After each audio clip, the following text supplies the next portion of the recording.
بسم اللہ الرحمن الرحیم۔ السلام علیکم۔ بختاور، مجھے آپ پر مکمل بھروسہ ہے۔ آپ اپنا کام بہت ذمہ داری اور ایمانداری سے کرتی ہو، اسی لیے میں نے اس کام کے لیے آپ کا انتخاب کیا ہے۔ آپ اس کمرے کا تالا کھولو اور اپنی نگرانی میں سارے دوسرے بیڈ نکلواؤ۔ سر نے سختی سے کہا ہے کہ کل تک کام ہو جانا چاہیے، اور تم تینوں نے بختاور کو بالکل بھی تنگ نہیں کرنا، اور جیسے یہ کہے ویسے ہی کرنا ہے۔ اس سینئر ڈاکٹر نے بختاور سے کہا تو بختاور فرما برداری سے اسبات میں گردن ہلاتے ہوئے 2 وارڈز بوائے اور ایک اس سے جونیئر نرس کے ساتھ اس بند کمرے کی طرف بڑھ گئی۔ وہ تالا کھولنے لگے تو عریشہ، جو کہ جونیئر نرس تھی، جلدی سے بولی کہ مجھے تو ڈر لگ رہا ہے، پتہ نہیں کتنے سالوں سے یہ کمرہ بند ہے۔ تو وارڈ بوائے عمیر اس کی بات پر ہنسا اور اسے چھیڑتے ہوئے بولا کہ تم ہمیشہ سے ہی اتنی ڈرپوک ہو یا صرف ایکٹنگ کرتی ہو؟ ان دونوں کی پہلے بھی ایسی چھیڑ خانیاں چلتی ہی رہتی تھی۔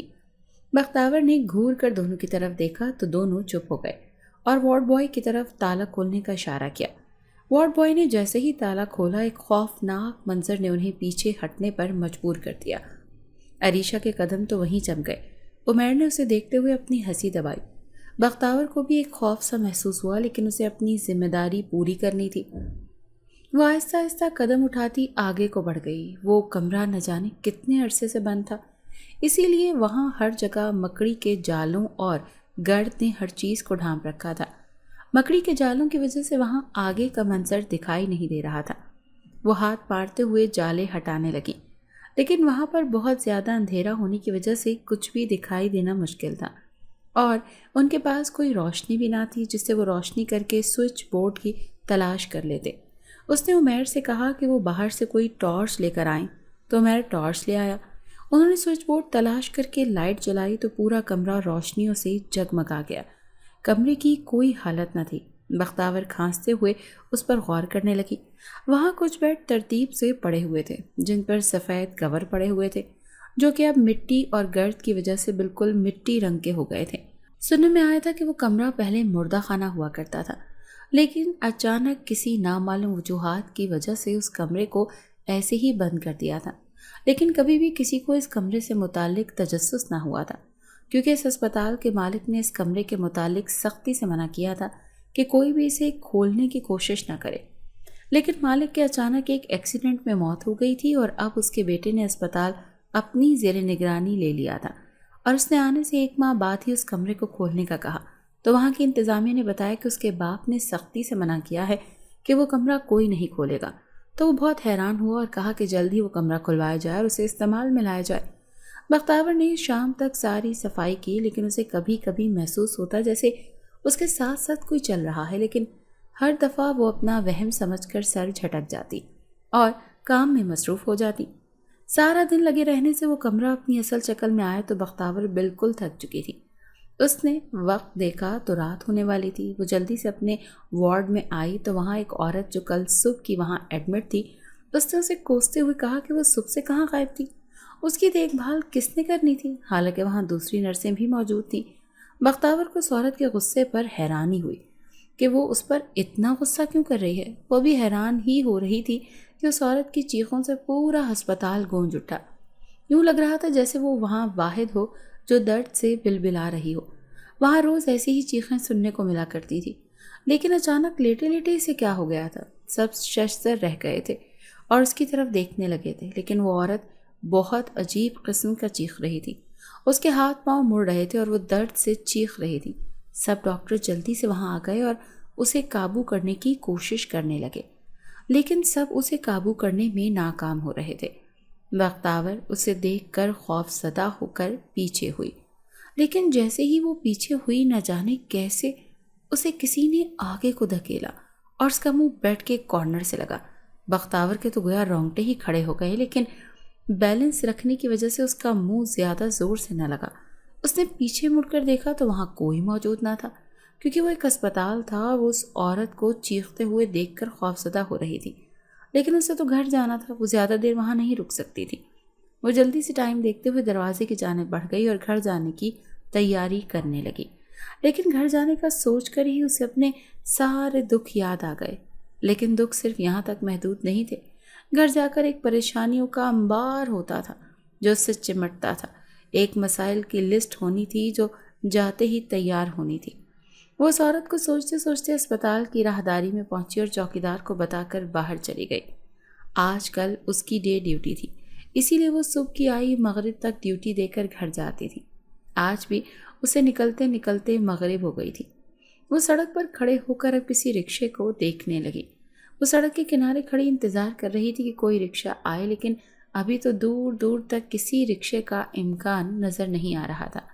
اسے بار بار اس عورت کا خیال آ رہا تھا۔ تبھی اس کے پاس 3 عیاش موٹر سائیکل سواروں کی بائک آ کر رکی۔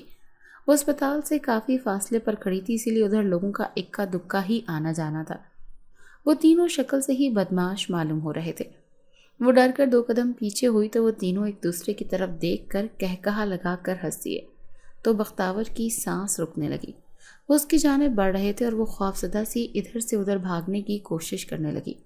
تبھی ایک گاڑی جو نہ جانے اچانک کہاں سے نمودار ہوئی تھی، اس کے پاس ایک جھٹکے سے آ کر رکی۔ بختاور نے پیچھے موجود گاڑی کی طرف دیکھا تو وہاں سے ایک سوٹڈ بوٹڈ آدمی باہر نکلا جو بہت عجیب معلوم ہو رہا تھا، لیکن بہت خوبصورت تھا، اور ان تینوں کی طرف بڑھا۔ ان لڑکوں نے جب اسے اپنی طرف بڑھتے دیکھا تو وہاں سے دم بچا کر بھاگ نکلے۔ بختاور نے سکھ کا سانس لیا۔ وہ لڑکا بختاور کی طرف بڑھا اور اس سے پوچھا کہ اس نے کہاں جانا ہے، وہ اسے وہاں چھوڑ جاتا ہے۔ بختاور نے کہا کہ شکریہ، میں خود ہی چلی جاؤں گی، لیکن وہ لڑکا اصرار کرنے لگا اور کہنے لگا رات بڑھ رہی ہے تو اچھا ہے کہ اس کے ساتھ چلی جائے، وہ اس پر یقین کرے، وہ اسے اس کی مطلوبہ جگہ پر پہنچا دے گا۔ وہ انتہائی سنجیدہ تھا اور کہیں سے بھی اس کا کوئی مسخرہ پن دکھائی نہیں دے رہا تھا۔ کچھ لمحے سوچنے کے بعد بختاور نے بھی ہاں کر دی۔ وہ لڑکا اپنی گاڑی کی طرف بڑھ گیا تو بختاور بھی پیچھے پیچھے چلی گئی۔ اس نے بختاور کے لیے فرنٹ سیٹ کھولنے اور دروازہ کھولا۔ وہ چپ چاپ اس میں بیٹھ گئی، لیکن وہ بہت خوفزدہ تھی کہ اگر آج اس کے ساتھ کچھ ایسا ویسا ہو جاتا تو وہ کیا کرتی۔ وہ انہی سوچوں میں مگن تھی۔ وہ لڑکا دوبارہ اس سے مخاطب نہ ہوا، نہ ہی وہ اس سے مخاطب ہوئی۔ وہ بار بار اپنے گھر کے حالات اور اس عورت کے بارے میں سوچ رہی تھی کہ نہ جانے اس عورت کو اچانک کیا ہوا تھا اور گھر جا کر کون سے مسائل اس کے لیے کھڑے ہوں گے۔ گاڑی ایک جھٹکے سے رکی۔ وہ ہوش کی دنیا میں آئی اور ارد گرد دیکھنے لگی، لیکن وہ دیکھ کر حیران رہ گئی کہ وہ اپنے گھر سے کچھ فاصلے پر کھڑی تھی۔ اسے حیرت کا جھٹکا لگا کہ اس نے تو اس لڑکے کو ایڈریس بتایا ہی نہیں، تو وہ کیسے اس کے بغیر بتائے ایڈریس پر پہنچ گیا۔ گاڑی سڑک پر کھڑی تھی، گلی کے نکڑ پر اسے آج پھر وہ عیاش کھڑا دکھائی دیا، لیکن اس کا رخ دوسری طرف تھا۔ وہ شاید کسی سے باتوں میں مشغول تھا۔ اسے ایک دم سے پسینے آنے لگے کہ اگر اس نے اسے ایک گاڑی میں لڑکے کے ساتھ آتے دیکھا تو وہ گلی محلے میں نہ جانے کیا خبر پھیلائیں گے۔ اس نے جلدی سے اس لڑکے سے کہا کہ وہ گاڑی بہت پیچھے لے جائے۔ اس لڑکے نے وجہ پوچھی تو وہ بات ٹال گئی اور بولی کہ وہ ایک شریف گھرانے سے تعلق رکھتی ہے، اس طرح اس کا کسی غیر مرد کے ساتھ آنا معیوب سمجھا جائے گا، تو اسی لیے وہ اسے گلی سے دور سڑک پر ہی اتار دے۔ تو اس لڑکے نے اس کی بات سمجھتے ہوئے گاڑی پیچھے لے جا کر اسے سڑک پر ہی اتار دیا۔ وہ گاڑی سے اتر گئی، لیکن پھر واپسی پر مڑی تو اس کی کھڑکی کی طرف اس کا شکریہ ادا کرنے کے لیے بڑھی، تو اس لڑکے نے اشارے سے منع کر دیا۔ بختاور بہت متاثر ہوئی کہ وہ دوسرے لڑکوں کی طرح چپکو اور بات کرنے کے بہانے نہیں ڈھونڈ رہا تھا، بلکہ خود ہی کوشش کر رہا تھا کہ اس سے کم ہی مخاطب ہو۔ بختاور نے نوٹ کیا تھا کہ شاید وہ لڑکا بھی کسی پریشانی میں تھا، یا وہ ہے ہی اتنا سنجیدہ کہ اس دفعہ بھی اس نے اس کے چہرے پر مسکراہٹ نہیں دیکھی۔ وہ اپنا سر جھٹکتے واپس جانے کے لیے مڑ تو گئی۔ وہ لڑکا بھی اپنی گاڑی زن سے اڑاتا کچھ ہی پلوں میں وہاں سے گاڑی لے کر غائب ہو گیا۔ وہ جلدی سے قدم اٹھاتی ہوئی گلی میں داخل ہوئی تو آج پھر معمول کے مطابق مانی گلی کے نکڑ پر موجود بینچ پر بیٹھا تھا۔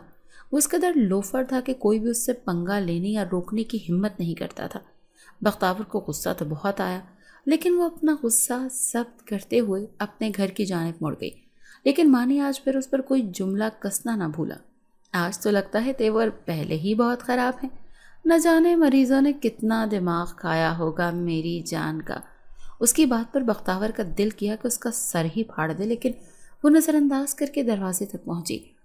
لکڑی کا ٹوٹا ہوا دروازہ جو کہ اس قدر پرانا پڑا تھا، ایک جاندار ٹھوکر یا جھٹکے سے ٹوٹ جانا تھا۔ اس نے جلدی جلدی زور سے دستک دی تو اندر سے اس کی چھوٹی بہن نے دروازہ کھولا۔ سامنے بڑی بہن کو دیکھتے ہی اس کی نظریں اس کے چہرے پر ٹک گئیں اور سوالیہ انداز سے اس کی طرف دیکھنے لگی۔ بختاور سمجھ گئی کہ وہ اس کی طرف سے کیوں ایسے دیکھ رہی ہے۔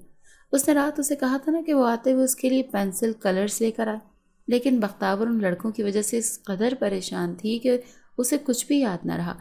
وہ شرمندہ سے ادھر سے ادھر دیکھنے لگی کہ جیسے اسے ابھی بھی یاد نہیں ہے، لیکن بختاور ان لڑکوں کی وجہ سے اس قدر پریشان ہو گئی تھی کہ اسے واقعی کچھ یاد نہ رہا۔ وہ شرمندہ سے ادھر ادھر دیکھنے لگی جیسے اسے ابھی یاد نہیں ہے، لیکن علیشا کہاں بھولنے والی تھی۔ وہ جلدی سے بولی، آپ بھی آج بھی آپ بھول گئی؟ تو بختاور کو صحیح والی شرمندگی ہوئی۔ اس نے جلدی سے گھٹنوں کے بل بیٹھ کر اسے گلے لگایا اور بولی کہ اسے راستے میں رکشہ نہیں مل رہا تھا، رات ہو گئی تھی، اس وجہ سے نہیں لے کر آئی میرے بچے، جب ضرور لے کر آؤں گی، میں تم سے پکا پرامس کرتی ہوں۔ تو علیشا بھی بہن کی بات سن کر ایک سمجھدار کی طرح اس بات میں گردن ہلا گئی۔ بختاور کو اس کی فرما برداری پر بے تحاشا پیار آیا۔ وہ اس کے ماتھے پر بوسہ دیتے ہوئے آگے بڑھ گئی۔ اس کی نظر سامنے پڑے باپ پر پڑی۔ ہمیشہ کی طرح انہیں دیکھ کر وہ غمزدہ ہوئی۔ اسے اچانک وہ عورت یاد آئی تو اس نے جھرجھری سی لی۔ اس کا باپ شاید دوائیوں کے زیر اثر نیند کی وادی میں گیا ہوا تھا۔ وہ چپ چاپ آہستہ سے قدم اٹھاتے ہوئے آگے بڑھی۔ ہر طرف ایک پھیلاؤ پڑا ہوا تھا۔ ایک طرف مشین پڑی ہوئی تھی جس کے ارد گرد کپڑوں کے ٹکڑے اور دوسری بات نشاندہی کر رہے تھے کہ وہاں سے ابھی کوئی اٹھ کر گیا ہے۔ دوسری سائڈ پیکٹ کا ڈھیر پڑا ہوا تھا جو ایک طرف سبزی کے ٹکڑے پڑے ہوئے تھے۔ نہ جانے کیوں اتنا پھیلاؤ رکھتی ہیں، سمیٹ نہیں سکتی۔ وہ صفائی دل دادا ہمیشہ کی طرح پھیلاؤ دیکھ کر کوفت میں مبتلا ہو گئی۔ دل میں سوچتے ہوئے آگے بڑھ گئی۔ اسے بہت بھوک لگ رہی تھی۔ آج اس نے ہاسپٹل میں کام زیادہ ہونے کی وجہ سے کچھ نہیں کھایا تھا۔ کیریشا نے اسے بہت اصرار کیا تھا کہ وہ لنچ کر لے، لیکن وہ نہ مانی اور کام مکمل کرنے کے غرض سے ادھر ہی لگی رہی۔ وہ کمرے میں گئی تو خوشبخت کپڑے پریس کر رہی تھی۔ شاید اس نے ابھی کوئی شرٹ سلائی تھی۔ وہ اس کو پریس کر کے اس کی سلوٹیں درست کر رہی تھی۔ سمن معمول کے مطابق پیکٹ باہر چھوڑ کر اپنا رسالہ پڑھنے میں مصروف تھی۔ نہ جانے وہ اتنی لاپرواہ تھیں یا پھر صرف اسے دوسروں کو کھپانے یا تنگ کرنے میں ہی مزہ آتا تھا۔ اس نے جلدی سے اپنا دوپٹہ الماری میں لٹکایا تو اس کی موجودگی محسوس کر سمن جلدی سے اٹھی اور رسالہ تکیے کے نیچے چھپانے کی ناکام کوشش کرنے لگی، لیکن بختاور کے منہ کی زاویہ دیکھ کر اسے پتہ چل گیا تھا کہ بختاور نے اسے دیکھ لیا ہے۔ اس لیے وہ چپ چاپ وہاں سے اٹھ کر باہر کی جانب بڑھ گئی، کیونکہ اب اس کی بختاور سے کلاس پکی تھی۔ اماں کچن میں کھانا بنا رہی تھی اور جلدی سے اپنا یونیفارم چینج کر کے اماں کی مدد کر کے گھر سے کچن میں چلی گئی۔ وہ بہت تھکی ہوئی تھی لیکن احساس کے ہاتھوں مجبور تھی۔ اس دوران اس نے کسی سے بھی کوئی بات نہ کی۔ خوشبخت نے اس کی خاموشی اور چپ کو محسوس کیا لیکن کچھ پوچھا نہیں، کیونکہ اسے معلوم تھا کہ اسے جو بھی پریشانی ہوگی شام کو سونے سے پہلے وہ خود ہی اسے بتا دے گی۔ بختاور اپنی ماں کے ساتھ کھانا بنانے میں مصروف ہو گئی۔ اس کی ماں نے بھی یہ بات نوٹ کی تھی کہ وہ بہت خاموش تھی، لیکن اس کی ماں نے اس سے نہ پوچھا کیونکہ وہ پہلے بھی کسی سے کم ہی کوئی گفتگو کرتی تھی۔ اگر کوئی خود کام کی بات کرتا تو وہ جواب دے دیتی، اس کے علاوہ کسی سے بات نہیں کرتی تھی۔ بختاور نے تو جب سے ہوش سنبھالی تھی اس نے اپنی ماں کو بہت کم ہنستے دیکھا تھا، اور شاید ہی ہنستے دیکھا تھا۔ وہ اپنی ماں کا چہرہ دیکھتے ہوئے سوچ رہی تھی کہ نہ جانے اس کی ماں کی نیچر ہی ایسی تھی یا پھر اس نے خود پر کوئی خول چڑھایا ہوا تھا، یا پھر اس کے باپ کی بیماری نے اس کو ایسا کر دیا تھا۔ لیکن بختاور کو یاد آیا کہ جب اس کا باپ بالکل تندرست تھا، کماتا تھا، تب بھی اس کی ماں بہت کم کسی سے کوئی بات کرتی تھی۔ اس نے اپنی ماں کو شروع ہی سے کم گو پایا، یعنی کہ اس کی ماں کی نیچر ہی ایسی تھی۔ وہ سوچتے ہوئے روٹیاں بنانے لگ گئی۔ کھانا بن گیا تو اس نے اپنی ماں کے ساتھ مل کر جلدی سارا کھانا تخت پر رکھ دیا۔ بختاور کو کھیر بے حد پسند تھی۔ اس کا آج نہ جانے کیوں کھیر کھانے کا دل کر رہا تھا۔ وہ ابھی اپنی ہی سوچوں میں مگن تھی کہ دروازے پر دستک ہونے لگی۔ جب بختاور گھر ہوتی تو وہ خود دروازہ کھولتی تھی، اسی لیے وہ جلدی سے اٹھ کر دروازے کی جانب بڑھ گئی۔ اس نے دروازہ کھولا تو سامنے محلے کا بچہ پلیٹ لیے کھڑا تھا، جو کہ دستری پلیٹ تھی، اس سے ڈھانپی ہوئی تھی۔ بختاور کو دیکھ کر اس نے وہ پلیٹ اس کی طرف بڑھا دی اور بولا کہ یہ امی نے بختاور کے لیے بھیجی ہے۔ اس نے پلیٹ اس کے ہاتھ سے پکڑ کر جیسے ہی دوسری پلیٹ سائڈ پر کی وہ دھک سے رہ گئی۔ اس میں تو کھیر تھی۔ اس کے ساتھ آج سب کچھ انوکھا ہو رہا تھا۔ اس نے آسمان کی طرف نم آنکھوں سے دیکھا اور کھیر اپنے برتنوں میں نکال کر پلیٹیں اس لڑکے کو واپس دے دی۔ وہ کھیر اس نے تخت پر رکھ دی اور ساری بہنوں کو آواز دی کہ پہلے کھانا کھا لو پھر باقی کام کر لینا۔ تو خوشبخت جو کپڑے سلائی کر کے اب رات کی روشنی میں بھی کسی شرٹ کو بٹن لگانے میں مصروف تھی، اور سمن سستی سے پیکٹ پیک کر رہی تھی۔ علیشا ہمیشہ کی طرح اپنی کتابوں سے چمٹی ہوئی کوئی ڈرائنگ بنانے میں مصروف پڑی تھی، اور علیزے ابھی اکیڈمی سے آئی تھی۔ 5 لڑکیوں پر مشتمل وہ والدین کا ایک چھوٹا سا آشیانہ تھا جہاں اللہ نے اپنی 5 رحمتیں دے کر نعمت سے محروم رکھا تھا۔ ان کی ماں ایک گھریلو خاتون تھی اور باپ کینسر کا مریض ہونے کی وجہ سے ہر وقت دوائیوں کے زیر اثر نیند میں رہتا تھا۔ بختاور سب سے بڑی تھی، اسی لیے وہ پورے اپنے کنبے کو سنبھالتی تھی۔ باپ تو اس کا مریض تھا، لیکن اسے لگتا تھا جیسے اس کی ماں کو بھی ان کی کوئی فکر نہیں تھی۔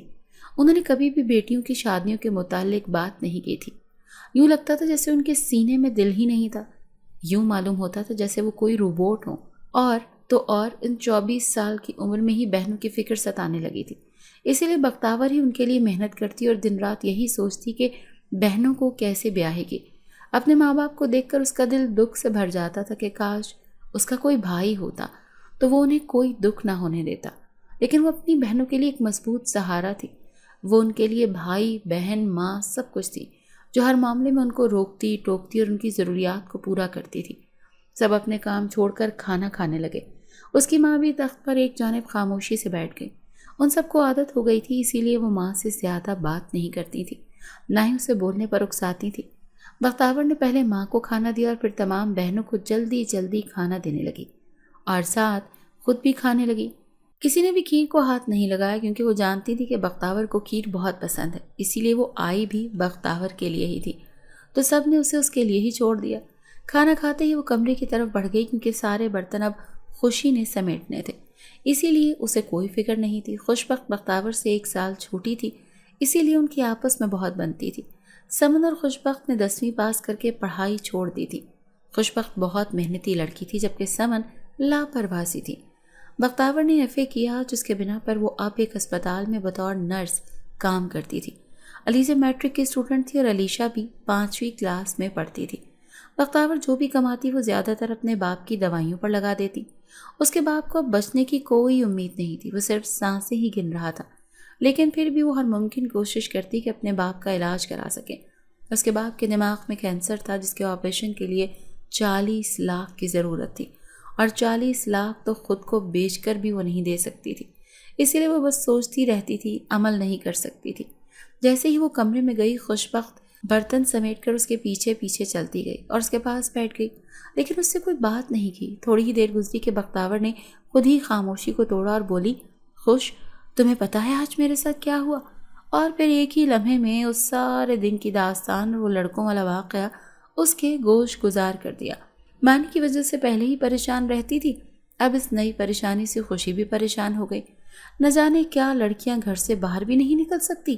خوش نے ہمیشہ کی طرح دکھی ہوتے ہوئے کہا، لیکن خوش دیکھو، گھر بھی تو چلانا ہے نا، اگر میں بھی گھر بیٹھ گئی تو کیا بنے گا؟ وہ ساری مل جل کر محنت کرتی تھی لیکن گھر بختاور کی تنخواہ سے چلتا تھا۔ خوشی نے اس کے ہاں میں ہاں ملائی اور دونوں کسی اور موضوع پر گفتگو کرنے لگیں جس میں زیادہ تر اخراجات کو پورا کرنے کا حساب لگا رہی تھی کہ اچانک خوشبخت ایک خیال کے تحت چونکی۔ بختاور، تم بتا رہی تھی کہ کھیر نیلم باجی کی طرف سے آئی ہے؟ تو بختاور نے اس بات میں گردن ہلاتے ہوئے کہا، ہاں انہی کی طرف سے آئی تھی۔ تو خوشبخت حیران ہو کر بولی، دیکھو آج کل کے لوگ بھی کتنی غلط بیانی کرتے ہیں، نیلم باجی تو ایسی نہیں ہے نا، نہ جانے کیوں انہوں نے ایسے کہا۔ بختاور ناسمجھی سے اس کا منہ دیکھنے لگی اور دریافت کرنے لگی کہ ہوا کیا ہے۔ تو خوشبخت نے بتایا کہ نیلم باجی آج گھر آئی تھی، لیکن وہ تو کہہ رہی تھی کہ آج تو ان کے شوہر نے سبزی بھی نہیں لا کے دی، تو وہ کھیر بنانے کے لیے دودھ کہاں سے آ گیا اور کھیر کیسے بنا لی؟ اس کی بات سن کر بختاور سوچ میں پڑ گئی کہ بات تو واقعی سوچنے والی تھی، لیکن کوئی سبب بن گیا ہوگا، تم چھوڑو ہمیں کیا۔ خوشبخت نے خود سے بات کو ختم کر دیا اور بولی کہ بختاور نے بھی سر ہلا دیا۔ رات کو بختاور لیٹی تو دوبارہ اسے پورے دن کے واقعات دماغ میں گھومنے لگے۔ اسے وہ لڑکا یاد آیا جو بے حد عجیب سا تھا۔ سارے دن کی تھکی ہوئی تھی، اسی لیے زیادہ دیر سوچنے کے بجائے وہ جلدی ہی نیند کی وادیوں میں چلی گئی۔ اگلے دن صبح ہوتے ہی بختاور نے اپنے معمول کے مطابق سارے کام کیے اور اسپتال جانے کی تیاری کرنے لگی۔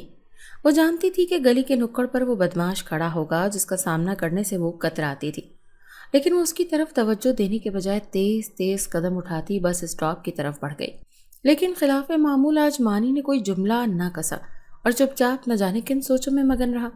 اسے حیرانی تو ہوئی لیکن اس نے شکر ادا کیا اور اپنی منزل پر جانے لگی۔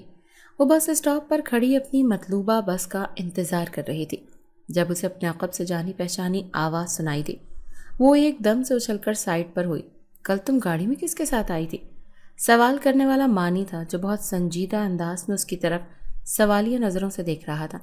بختیور کا خون کھول اٹھا کہ وہ ہوتا کون ہے اس سے اس طرح سے سوال کرنے والا، لیکن وہ سدا کی ڈرپوک اسے کچھ نہ کہہ سکی اور دوسری طرف منہ کر کے کھڑی ہو گئی کہ اگر وہ سخت بولی تو مانی یہاں پر کوئی تماشا بنا دیتا، اور وہ صبح صبح کوئی بھی نئی آفت مول لینا نہیں چاہتی تھی۔ مانی کو اپنا نظر انداز ہونا ذرا برداشت نہ ہوا۔ اس نے زور سے اس کا بازو پکڑ کر اس کا رخ اپنی طرف کرتے ہوئے غصے سے دوبارہ پوچھا کہ وہ لڑکا کون تھا۔ اس کی آنکھوں میں اس قدر غصہ دیکھ بختیور خوفزدہ ہو گئی اور جلدی جلدی اٹکتے الفاظ میں اسے ساری بات بتانے لگی، جسے سن کر وہ مطمئن ہونے کے بجائے مانی کی آنکھوں کا اشتعال بڑھ گیا۔ بس تم یہ نوکری چھوڑو اور گھر بیٹھو۔ اس کی بات پر بختیور ایک دم اچھل کر سائڈ پر ہوئی اور ہمت کر کے لفظ چباتے ہوئے بولی، میرے باپ کی دوائیوں کے پیسے اور میری بہنوں کو 2 وقت کی روٹی تمہارا باپ دے گا نا، جو میں نوکری چھوڑ کر بیٹھ جاؤں؟ اور تم ہوتے کون ہو مجھ پر ایسی پابندیاں لگانے والے؟ وہ بھی جواباً اسے شدید غصے میں دیکھتے ہوئے بولی۔ اس سے پہلے کہ مانی کچھ بولتا، وہاں وہی کل والا لڑکا نمودار ہو گیا اور بختیور کے ساتھ ایسے کھڑا ہوا جیسے وہ بھی بس کے انتظار میں ہے۔ بختیور اسے پھر وہاں دیکھ کر دھک سے رہ گئی تو مانی کا اس لڑکے کو دیکھ کر تو گویا میٹر ہی گھوم گیا، لیکن وہ بختیور کی طرف مڑا اور اس نے ایک جھٹکے سے اس کا بازو چھوڑا اور بولا، بہت جلد پتہ چل جائے گا کہ وہ کون ہوتا ہے، اور لوگوں کو دیکھتے ہوئے وہاں سے چلا گیا۔ بختیور جو بمشکل گرتے گرتے بچی سنبھلتے ہوئے اس کی بات پر غور کرنے لگی اور ایک جھرجھری سی لے کر اس لڑکے کی طرف مڑی۔ اس سے پہلے کہ وہ اس سے کوئی بات کرتی بس آ گئی۔ وہ لڑکا بس میں سوار ہو گیا، لیکن وہ ایک دوسری بس میں سوار ہوا تھا اور بختیور بھی اپنی مطلوبہ بس میں بیٹھ گئی۔ سارے راستے بس وہ مانی کے ساتھ ہونے والی گفتگو اور اس لڑکے کے متعلق سوچتی رہی اور ٹینشن بڑھتی رہی۔ اب تو سوچ سوچ کر اس کے دماغ کی رگیں گویا پھٹ رہی تھی کہ کل تو وہ لڑکا گاڑی میں سوار تھا اور آج وہ بسوں کے دھکے کھا رہا تھا۔ اس نے سر پر دونوں ہاتھوں سے دباؤ ڈالتے ہوئے اسپتال کی راہداری عبور کی۔ جیسے ہی اس کا ٹکراؤ عریشہ سے ہوا، ایک نئی خبر اس کے لیے تیار تھی کہ اس کی ڈیوٹی اب دن سے رات تک چلی گئی تھی۔ وہ اس نئی خبر پر مزید رونے والی ہو گئی۔ عریشہ نے اس کا اترا ہوا چہرہ دیکھا تو اسے لگا کہ شاید نائٹ ڈیوٹی ہونے کی وجہ سے ایسے پریشان ہو گئی ہے، کیونکہ پہلے بھی جب بھی اس کی نائٹ ڈیوٹی لگتی تھی تو وہ یوں ہی پریشانی سے عادی ہو جاتی تھی۔ اس نے بہت دفعہ درخواست بھی دی، لیکن اس کی درخواست پر کوئی عمل نہ کیا گیا۔ وہ فکر مندی سے اپنے وارڈ میں گئی اور ایسے ہی غائب دماغی سے مریضوں کی دیکھ بھال اور اپنے کام نمٹانے لگی۔ سارا دن اس کا یہی سوچتے گزرا کہ کیسے وہ کل کو نائٹ ڈیوٹی پر جائے گی۔ شام کو وہ کاؤنٹر پر اپنا نائٹ سلپ لینے گئی تو کاؤنٹر پر موجود زین نے جو اسے بتایا، ایک لمحے کو تو وہ چکرا گئی، لیکن ایسے کیسے ہو سکتا ہے؟ آپ کو کوئی غلط فہمی ہوئی ہے۔ اس نے اس کی بات کو جھٹلایا، لیکن اس نے اسے سلپ دکھائی جس پر اسی کا نام لکھا ہوا تھا۔ زین نے اسے بتایا کہ دوپہر میں اس کا کوئی کزن آیا تھا جس نے اس کی ڈیوٹی ڈے کروا دی تھی اور کچھ پیسے بھی دیے تھے۔ وہ حیرانی سے دھک کر کے رہ گئی کہ اس کا تو کوئی کزن ہی نہیں تھا، پھر یہ کون ہو سکتا ہے؟ اسے اچانک مانی کا خیال آیا۔ اس کے ذہن میں ایک جھماکا ہوا کہ اسے تو معلوم ہی نہیں ہے کہ اس کی ڈیوٹی نائٹ ہے، تو پھر ایسے کیسے ہو سکتا ہے؟ اب تو اس کا ذہن مکمل طور پر معاف ہو چکا تھا۔ وہ مزید کوئی سوالات کر کے زین کا بھی دماغ خراب نہیں کرنا چاہتی تھی، اسی لیے وہاں سے چلتی ہوئی اسپتال سے باہر نکل آئی۔ ابھی اسے سڑک پر کسی رکشے کا انتظار کرتے ہوئے کھڑے چند لمحے ہی گزرے تھے کہ وہ گاڑی والا فوراً اچانک وہاں نمودار ہو گیا اور ایک جھٹکے سے آ کر گاڑی بختیور کے پاس روک دی۔ اب تو گویا بختیور کا پارا ہی ہائی ہو گیا۔ وہ باہر نکلا، اس سے پہلے کہ وہ اس سے خود کوئی بات کرتا بختیور پھٹ پڑی، غصے سے بولی، تمہیں آخر مسئلہ کیا ہے؟ کیوں مجھے فالو کر رہے ہو؟ ہر جگہ نمودار ہو جاتے ہو۔ میں نے تو سمجھا تھا کہ تم ایک گھٹیا انسان نہیں ہو، دوسرے لڑکوں کی طرح نہیں ہو، لیکن تم تو باقیوں سے بھی گھٹیا ترین نکلے۔ وہ غصے سے بلند ہوتی آواز میں ارد گرد کو نظر انداز کرتے ہوئے چیخ رہی تھی، لیکن اس لڑکے کے چہرے کے تاثرات تبدیل نہ ہوئے۔ وہ تھک کر خاموش ہوئی تو وہ کافی لمحے اس کے چہرے کی طرف دیکھتا رہا اور پھر بولا کہ اس نے اس کی مدد کی ہے، اسی لیے وہ اب اس کے ساتھ ہی رہے گا۔ اس نے اسے آزاد کروایا ہے تو وہ اس کا غلام ہو چکا ہے۔ بختیور اتنی عجیب باتیں سن کر اسے گھورنے لگ گئی تو وہ خود ہی سنجیدہ سے لہجے میں بولا، میں انسان نہیں ہوں۔ اس نے کہا تو بختیور اس کی بات سنتے ہی ترکی بات ترکی بولی، اچھا، مجھے تو تم میں جانوروں والا بھی کچھ دکھائی نہیں دے رہا۔ لیکن پھر بھی اس لڑکے کے چہرے کے تاثرات ویسے ہی رہے اور وہ سنجیدگی سے بولا کہ وہ ایک جن ہے۔ اس کی بات سن کر اب تو بختیور اچھل کر 2 قدم پیچھے ہوئی اور مذاق بناتے ہوئے بولی، اچھا، یہ مذاق کہیں اور جا کر کرو، میرا دماغ پہلے ہی بہت خراب ہے۔